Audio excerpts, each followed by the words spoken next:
நாம இன்னைக்கு பார்க்க போகிறது டாம்சல் அப்படிங்கிற ஒரு ஹாலிவுட் மூவி தான். இந்த மூவியில் வந்துட்டு நம்ம மில்லி பாபி ப்ரௌன் அவங்க தான் ஒரு முக்கியமான ரோலில் நடிச்சிருக்காங்க.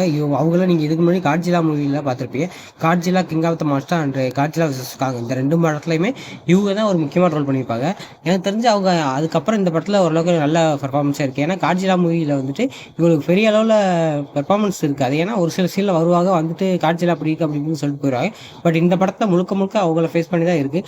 ஸ்டார்டிங்லேருந்து எண்டு வரைக்கும் முழுக்க முழுக்க ஒரு கேரக்டரை ஃபேஸ் பண்ணியே அந்த கதை போகிறனால ஓரளவுக்கு நல்லாவே பண்ணியிருக்காங்க. அது போக விஎஃப்எக்ஸ் பற்றி பேசி ஆகணும். விஎஃப்எக்ஸ் நான் எதிர்பார்த்ததை விட ரொம்ப ரொம்ப பர்ஃபெக்டாக இருந்துச்சு. அதில் வர டிராகனை காட்டும் போதெல்லாம் எந்த இடத்துலையுமே ஒரு சின்ன விஷயங்களோட பிசர் தட்டி இருக்காது, அவ்வளோ பர்ஃபெக்டாக காட்டியிருப்பாங்க.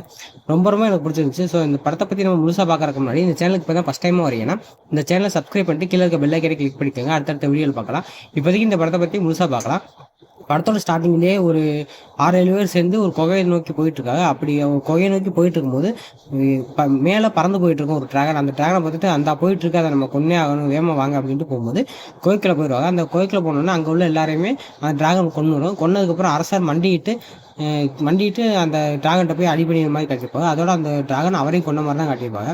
அதுக்கப்புறம் செஞ்சுரி இயர்ஸ் லேட்டர் அப்படின்னு ஒரு டைட்டில் வரும். வந்ததுக்கப்புறம் நம்ம மில்லி பாபி ப்ரௌனை காட்டுவாங்க.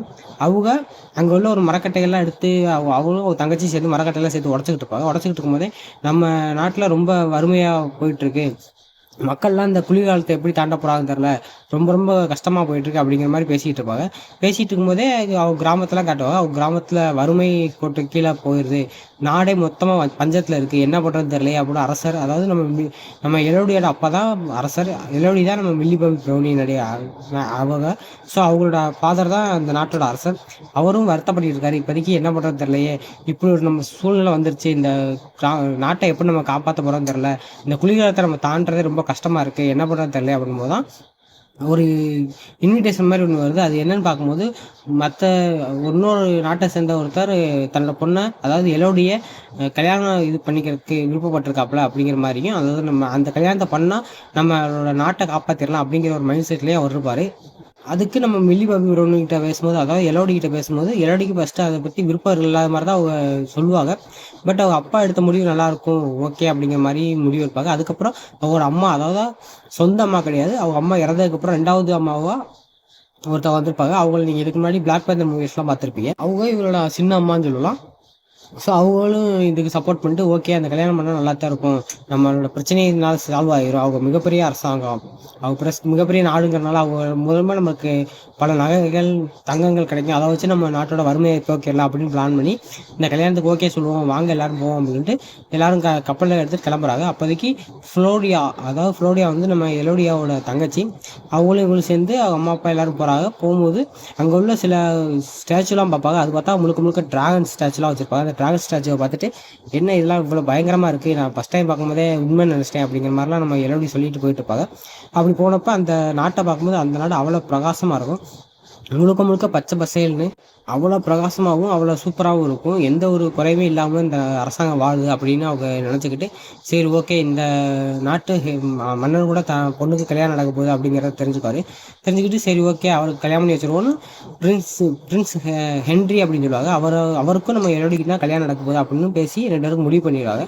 முடிவு பண்ணிவிட்டு நம்ம எலோடியோட அப்பா தனியாக போய் அரசர்கிட்ட பேசணும் அப்படின்னு நினைக்கும். அரசோட ஒய்ஃப் தான் இந்த நாட்டில் மிகப்பெரிய ரூல் பண்ணியிருப்பாங்க. அதாவது அவங்க தான் முழுக்க இந்த அரசாங்கத்தை கையில் வச்சுருக்க மாதிரி காட்டியிருப்பாங்க. அரசராக இருக்கவர் எந்த ஒரு இடத்துலையுமே பேசி கூட இருக்க மாட்டார். அந்த லேடி, அதாவது நம்ம ஹென்ரியோட அம்மான்னு சொல்லலாம், ஹென்ரியோட அம்மா வந்துட்டு அரசரை, அதாவது நம்ம எலோடியோட அப்பாவை தனியாக கூப்பிட்டு பேசும்போது, ஏதாவது பிரச்சனையா அப்படின்னு நம்ம சின்னம்மா, அதாவது எலோடியோட சின்னம்மா கேட்கும்போது, இல்லை எந்த பிரச்சனையும் இல்லை, எல்லாம் சால்வ் ஆயிரும், நம்ம எல்லா பிரச்சனையும் சரி பண்ணிடலாம் அப்படின்வாங்க. பட்டு எலோடியோட சின்னம்மாவுக்கு ஏதோ டவுட் ஆயிரும், இல்லை இதில் ஏதோ பிரச்சனை இருக்குது அப்படின்ட்டு எலோடிக்கிட்ட போய், இந்த கல்யாணத்தில் ஏதோ ஒரு பிரச்சனை இருக்குது, இந்த கல்யாணத்துக்கு நீ ஒத்துக்கிறாத அப்படிங்கும்போது, இதைத்தான் நான் முன்னாடியே சொன்னேன், எனக்கு கல்யாணத்தை விருப்பம் சொல்லும்போது நீங்கள் எல்லாத்துக்கும் ஓகேன்னு சொல்லி இப்போ வந்துட்டு வேணாங்கிறீ ஏன் அப்படின்னு கேட்கும்போது, இல்லை எனக்கு இது ஏதோ தப்பாக தோணுது, ஸோ இதை பற்றி நம்ம அப்பாட்டையும் பேச வேணாம் அப்படிங்கும்போது டக்குனு அவங்க அப்பா வந்துடுவாப்ப. அப்பா வந்து என்னாச்சு, என்ன பேசுறீங்க அப்படின்னு கேட்கும்போது, இல்லை ஒன்றும் இல்லை, சும்மா தான் நாங்கள் பேசிக்கிட்டு இருந்தோம் அப்படின்னு சொல்லிட்டு பேசுகிறாங்க. அன்றைக்கி நைட்டு நம்ம எல்லோருக்கும் தூக்கம் வராமல் இருக்கவும் வெளியே போய் எட்டி பார்த்துட்டு இருக்கும்போது தூரத்தில் ஒரு கோயிலுக்குள்ள ஏதோ ஒரு வெளிச்சம் தெரியும். அந்த வெளிச்சம் என்னன்னு அவங்களுக்கு தெரியாது. சரி ஓகே என்னன்னு தெரியலையே அப்படின்னு தூரத்துலேருந்து பார்த்துக்குவோம். அங்கே ஒரு லேடி வருவாங்க. அந்த லேடியை பார்த்துட்டு அவங்களும் ஸ்மைல் பண்ணிட்டு சிரிச்சுக்கிட்டே போயிடுவாங்க. இவங்களும் சிரிச்சுட்டு போய் ரூமுக்குள்ளே போய் தூங்க போயிடுவாங்க. மறுநாள் காலைல எழுந்திரிச்சு 2 பேருக்கும் கல்யாணம் நடக்க போகுது அப்படின்ட்டு 2 பேரும் சேர்ந்து பேசிட்டு இருப்பாங்க. அதாவது ஹென்ரியும் எல்லோரையும் சேர்ந்து பேசிட்டு இருப்பாங்க. பேசிட்டே அப்படியே நடந்து போயிட்டு இருப்பாங்க. அவங்க கூடவே சில அடியாட்கள் வருவாங்க. அதாவது படையாட்கள் வருவாங்க. படையாட்கள் வந்து அவங்கள பாதுகாத்துட்டே வரும்போது, இப்படியே தான் அவங்க வாழ்க்கை போச்சா, கடைசி வரைக்கும் இப்படியே போயிட்டு இருப்பாளா, வாங்க நம்ம குதிரை எடுத்துட்டு ஒரு ரைடு போயிட்டு வருவோம் அப்படின்ட்டு குதிரை எடுத்துட்டு ரைடு போவாங்க. அப்படி போயிட்டு இருக்கும்போது நம்ம ஹென்றி கிட்ட எல்லாரும் சொல்லுவாங்க, அந்த தூரத்தில் ஒரு வெளிச்சம் தெரிஞ்சு, அது என்ன வெளிச்சம்னு எனக்கு தெரியல என்னன்னு கேட்கும்போது, அது முன்னோர்களுக்காண்டி நாங்கள் செய்கிற சடங்கு, நம்ம கல்யாணம் நடக்க போதில்ல, அதனால நாங்கள் முன்னோருக்கு சடங்கு செஞ்சுட்டு இருக்கோம், நம்ம 2 பேரும் அதில் போய் நாளைக்கு பார்ட்டிசிபேட் பண்ணுவோம் அப்படிங்கிற மாதிரி சொல்லும்போது, அவங்களும் ஏதோ ஒரு சடங்கு தான் அப்படின்னு ஓகே ஓகே அப்படின்னு சொல்லிடுவாங்க. மறுநாள் காலையில் எழுந்திரிச்சு அவர் 2 கல்யாணம் நடக்கும். கல்யாணம் பண்ணுற மாதிரி பண்ணிவிட்டு எல்லோரும் சேர்ந்து பண்ணணுன்னா, சரி ஓகே நம்ம அந்த கோயிலுக்கு போய் அங்கே நம்ம முன்னோர்களுக்கு சில சடங்கு செய்யணும் வா அப்படின்ட்டு எல்லோரைய மட்டும் கூட்டிக்கிட்டு அவங்க எல்லோரும் போய் அங்கே உள்ள ஒரு மலை கோவிலில் 2 பேரும் சேர்ந்து சின்ன சடங்கு மாதிரி செய்யணும் அப்படின்ட்டு கூட்டு போய் சடங்குலாம் செய்வாங்க. செஞ்சுட்டு நம்ம ஹென்ரியோட கையை கிழிச்சு நம்ம எல்லோரோட கையை கிழிச்சு ஹென்ரியோட ரத்தத்தை உடம்புல ஏற்றுவாங்க. அதாவது 2 பேரும் கையை கிழித்தோன்னா அவங்க ரத்தம் உடம்புல ஏறும். அப்படியே என்ன பண்ண சொல்லுவாங்க, கண்ணை முடிக்க அப்படின்னு சொல்லிட்டு ஹென்றி அவளை தூக்கி அந்த கோயிலுக்குள்ள தூக்கி போட்டுட்டு எல்லாரும் கிளம்பி போயிடுவாங்க. அவளுக்கு என்ன நடக்குது என்னன்னே தெரியாது. கோயிலுக்குள்ள இருந்தாலும் மயக்கமாயிடுவோம். மயக்கமானதுக்கப்புறம் திருப்பி எந்திரிச்சு பார்க்கும்போது அந்த கோயிலுக்குள்ளே இருக்க இவங்க மட்டும் தான் இருப்பா. எல்லாரும் தப்பிச்சு போயிடுவாங்க. என்ன நடக்குது, ஏன் கோயிலுக்குள்ள தூக்கி போட்டாங்கன்னு தெரியலையே அப்படின்னு அவள் யோசிச்சுக்கிட்டே உட்காருக்கும்போது சரி ஓகே நம்ம இங்கேருந்து வெளியே போய் ஆகணும் அப்படின்ட்டு அங்கேருந்து போகும்போது தான் அந்த இடத்துல டிராகன் இருக்கிறத பார்த்து மிரண்டு போயிடுவா. என்னடா அது இவ்வளோ பெரிய டிராகன் இருக்கு, இது நம்மளை கொல்ல போதே அப்படின்ட்டு அங்கேருந்து தப்பிச்சு ஓட ட்ரை பண்ணுவான். ட்ரை பண்ணி எதோ எடுத்துகிட்டு போவான். பட் அது டிராகன் அவளை விரட்டி வந்து கொல்றதுக்கு ட்ரை பண்ணும். அப்போ தான் தெரிய வரும் டிராகனுக்குலாம் பேசவும் முடியும் அப்படின்னு. அது ஒரு ஃபேண்டசி மூவி தான். பட் டிராகனை நான் பேச வச்சு காமிப்பாங்கன்னு நான் நினைக்கல. பட் டிராகன் பேசுகிற மாதிரி தான் அதில் காட்டிட்டு இருப்பாங்க. டிராகன் பேசும், உன் முன்னோர்கள் எனக்கு துரோகம் பண்ணிட்டாங்க, அதனால உன்னை கொல்லாம விட மாட்டேன், உன்னோட ரத்த வலையே நீ அவ இனத்தை சேர்ந்தவங்க தான் அப்படின்னு காட்டி கொடுக்குது அப்படின்னு சொல்லி அவளை கொல்ல வரும். அவள் எப்படியே தப்பிச்சு ஒரு சின்ன புகை மாதிரி இருக்கும், அதுக்கு போய் மாட்டிக்குவா. அப்படி மாட்டினதுக்கப்புறம் அவள் யோசிச்சு பார்ப்பா. அப்போ தான் தெரியும் பேக் ஸ்டோரி. அதாவது ஃபஸ்ட் இடத்துல அதாவது 100 இயர்ஸ் முன்னாடி வந்துட்டு ஒரு அரசரும் அவங்களோட ஆட்களும் போய் இந்த கோயில்களை வந்து அதோட குட்டி, அதாவது முட்டைகளை உடச்சி அதுக்குள்ளே இருக்க குட்டிகளை பூரா கொண்டுருவாங்க. அந்த கோவத்தில் தான் அவங்க எல்லாரையும் கொண்டுட்டு என் குழந்தைகளை வாழ விடாத உங்களோட வம்சமே வாழ விட மாட்டேன் அப்படின்னு வம்சத்தில் எல்லாரையும் கொல்றதுக்கு ட்ரை பண்ணும். பட் இதை சாதகமாக எடுத்துக்கிட்டு அந்த நாட்டு அரசி என்ன பண்ணுவோன்னா, வேறு நாட்டில் உள்ள அதாவது பஞ்சமாக இருக்கிற நாட்டில் உள்ள பெண்களெல்லாம் கொண்டு வந்து கல்யாணம் பண்ணுற மாதிரி நடித்து அவங்க ரத்தத்தோடு சேர்த்து அது மூலயமா அவங்கள தன்னோட வம்சம் தான் அப்படிங்கிற மாதிரி காட்டி டிராகனுக்கு பலியாக்கிக்கிட்டு இருக்காங்க அப்படிங்கிறத நம்ம என்னுடைய புரிஞ்சுக்கிட்டு இதை எப்படியாச்சும் நம்ம காப்பாற்றி ஆகணும், நம்மளும் தப்பிக்கணும், இதுக்கப்புறம் அந்த டிராகன் யாரையும் கொல்ல விடாமல் நம்மளும் பார்த்துக்கணும் அப்படின்னு சொல்லி அங்கே உள்ள கோயிலில் ஒவ்வொரு இடமும் மறைஞ்சு டிராகன் தப்பிக்கிறதுக்கு ட்ரை பண்ணிட்டு இருப்பான். அப்படி போகும்போது தான் அந்த கோயிலுக்குள்ள பார்ப்பா. கோயிலுக்குள்ளே ஏகப்பட்ட பேர் ஆல்ரெடி இறந்து கிடப்பாங்க. இதெல்லாம் பண்ணது டிராகன் தான், இந்த இது சூழ்ச்சி பண்ணதும் அந்த அரசி தான், அவளையும் நம்ம பழிவாங்கணும், இந்த டிராகன் தப்பிக்கணும் அப்படின்னு சொல்லி அங்கேருந்து தப்பிக்க எவ்வளோ பிளான் பண்ணி ஒவ்வொரு கோயிலாக போகும்போது அங்கே போகிற எல்லா இடத்துலையுமே டிராகன் பிளான் பண்ணி வந்து அவளை கொல்றதுக்கு ட்ரை பண்ணும். பட் அப்படி இப்படி தப்பிச்சு எங்கெங்கேயோ போய் ஒரு வழியாக மேலே ஏறி வந்து அங்கேருந்து தப்பிக்கிறதுக்கு வெளியே வருவான்.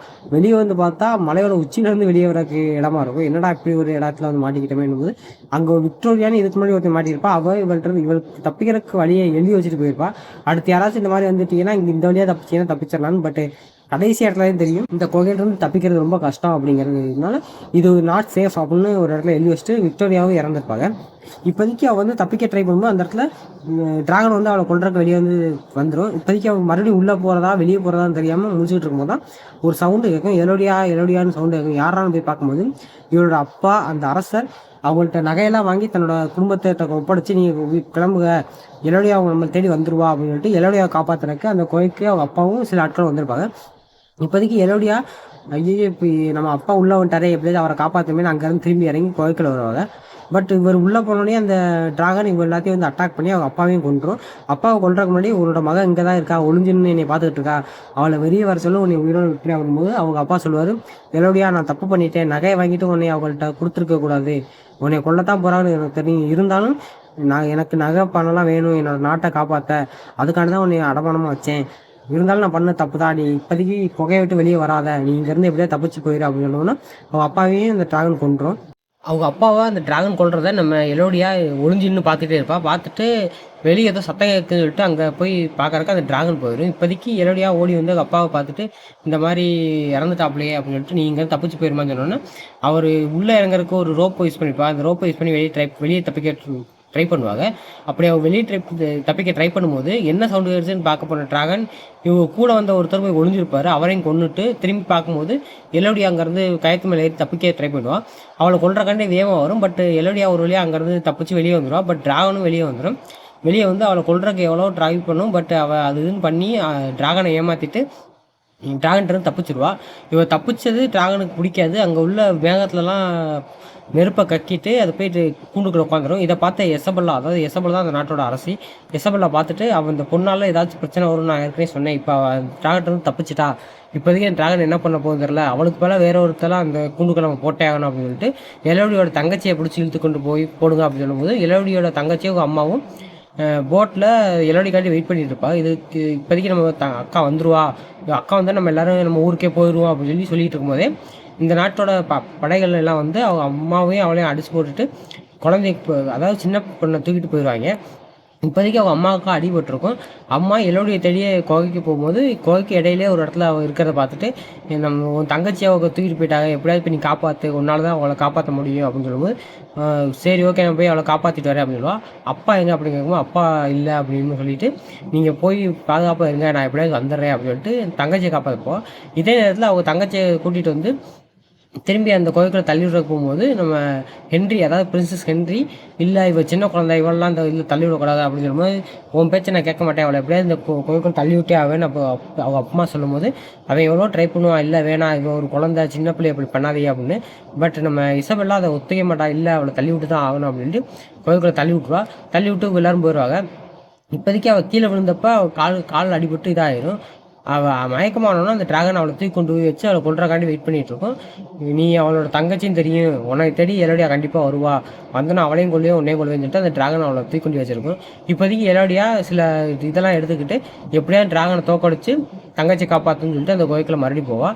போய் டிராகனை டைவர்ட் பண்ணிவிட்டு தங்கச்சியை காப்பாற்ற போகும்போது தங்கச்சியால் நடந்து வர முடியாது. டக்குன்னு ரெண்டு பேரையும் நீங்கள் போய் ஒழிஞ்சுக்க, நான் அந்த டிராகன்ட்ட எப்படியாச்சும் போய் சமாளிக்கிறேன்னு சொல்லி ஓடி போய் ஒழிஞ்சிக்கோ சொல்லிட்டு இவளும் போய் சண்டை போட ட்ரை பண்ணுவாள். பட் டிராகன் அவ்வளோ பெரிய டிராகன்ட்ட ஒரு ஹியூமனால சண்டை போட முடியாதுல்ல.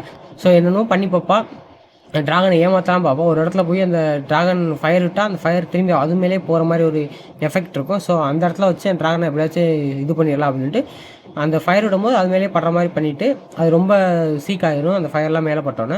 இப்போதைக்கு டிராகன்கிட்ட போய் நீ உன்னையும் முட்டாளாக்கிட்டாங்க, என்னையும் முட்டாளாக்கிட்டாங்க, எனக்கும் அந்த ஃபேமிலிக்கு எந்த ஒரு சம்மந்தம் இல்லை, அந்த ஃபேமிலியோட ரத்தத்தை இந்த மாதிரி தான் என் உடம்புல ஏற்றி உன்னையே கன்ஃபியூஸ் பண்ணிக்காங்க, என்னையும் இதாக பண்ணிட்டாங்க. ஸோ நீ பழிவாங்க வேண்டியது அந்த குடும்பத்தை தான், எங்களையோ இதுக்கு முன்னாடி நீ எத்தனையோ பொண்களை கொண்டிருக்கா, அவங்க யாருமே அவங்க குடும்பத்துக்கு அதுக்கு சம்மந்தம் கிடையாது, உன்னை இவ்வளோ பெரிய முட்டாளாக்கிட்டாங்க, உன் குழந்தையெல்லாம் கொன்னது அவங்க தான் அப்படின்னு தெரிஞ்சு தான் நீ அவங்க எல்லாத்தையும் கொல்றதுக்கு ட்ரை பண்ணுற. பட் அவங்க உன்னை ஏமாற்றிட்டாங்க, அதை நீ புரிஞ்சுக்க. அவன் குழந்தைய வாழ விடாமல் பண்ணதுனால நீ இத்தனை நாளாக பழி வாங்கிட்டு இருக்க. பட் யாரை பழி வாங்குறேன்னு தெரிஞ்சுக்கிட்டு பழி வாங்கியிருக்கலாம் அப்படின்னு சொல்லும்போது சரி ஓகே இதோட இதை முடிச்சுக்குவோம், என்னை கொன்று அப்படின்னு டிராகன் சொல்லும்.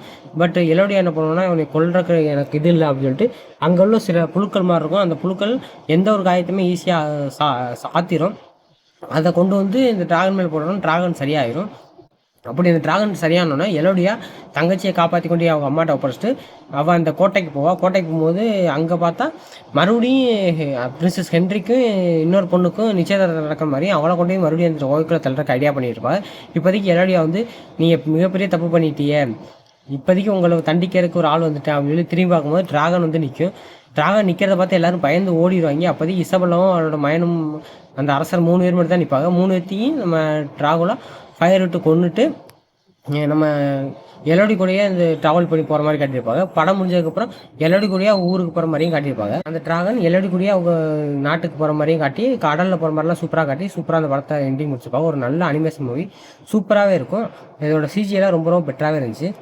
ஒரு சூப்பரான ஃபேண்டஸ்டிக் மூவி பார்க்கணும்னு ஆசைப்பட்டீங்கன்னா கண்டிப்பாக இந்த படத்தை செக் பண்ணி பாருங்கள். ஓரளவுக்கு நல்லாவே கொண்டு போய்ப்பாங்க. எந்த ஒரு இடத்துலையும் பிசிறும் தட்டி இருக்காது, எந்த ஒரு இடத்துலையும் சிஜியையும் கொலார் பண்ணி இருக்காது, எல்லாமே சூப்பராக பண்ணியிருப்பாங்க.